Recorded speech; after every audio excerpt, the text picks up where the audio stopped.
Hi friends, వారం రోజుల తర్వాత తిరిగి మళ్ళీ డ్యూటీకి వెళ్తున్నాను. ఇప్పుడు నా మనసు ఎలా మారం చేస్తుందంటే, వారం రోజులు కంటిన్యూగా స్కూల్కి సెలవులు ఇచ్చిన తర్వాత పిల్లలు తిరిగి స్కూల్కి వెళ్ళాలంటే ఎలా మారం చేస్తారో ఇప్పుడు నా మనసు కూడా అలాగే మారం చేస్తుంది. కానీ తప్పదు కదా. ఈ భయ్య కోసం ఇంత వర్షంలో కూడా దేవుడు నన్ను డ్యూటీకి పంపించినట్టున్నాడు. నేను వచ్చేసరికి ఈ భయ్య బండిని తోచుకుంటూ తడుచుకుంటూ వెళ్తున్నాడు. నేను వెళ్ళి ఉడత సాయం అయితే చేశాను. తర్వాత అర్థమైంది నన్ను దేవుడు పంపించడం కాదు, నేనే దేవుడిని. కొత్త దేవుడు కాదు స్వామి, 534 మందిని కాపాడడానికి వచ్చిన దేవుడివి. రావు రమేష్ గారు చెప్పిన డైలాగ్ నన్ను బాగా ఇన్స్పైర్ చేసింది. నేను కూడా 534 ప్రాణాలను కాపాడాలని డిసైడ్ అయ్యాను.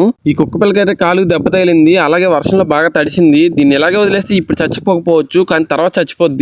చుట్టూ చూసాను దీని తెల్ల ఎక్కడ కనిపించిద్దామని, ఎక్కడ కనిపించలేదు. దీన్ని షెల్టర్ అరేంజ్ చేద్దాం అనుకున్నాను. అందుకే 2 తాటాకులు తీసుకుని ఒకటి కిందేసాను, దానిపైన దాన్ని పడుకోబెట్టి దాని తర్వాత పైన ఇంకో తాటాకు కప్పాను. ఇలా ఉంటే కొంచెం సేఫ్ గా ఉంటుంది అనుకున్నాను. దీంతోనే కౌంట్ డౌన్ స్టార్ట్ చేద్దాం. ఇంకా 533 ప్రాణాలను కాపాడాలి. అలాగే దీని హెల్త్ ఎలా ఉంది, ఇంకా నేను ఎన్ని ప్రాణాలను కాపాడాను తెలుసుకోవాలంటే కనుక ఈ వీడియోని లైక్ చేయండి, షేర్ చేయండి, అలాగే మన ఛానల్ని సబ్స్క్రైబ్ చేసుకోండి.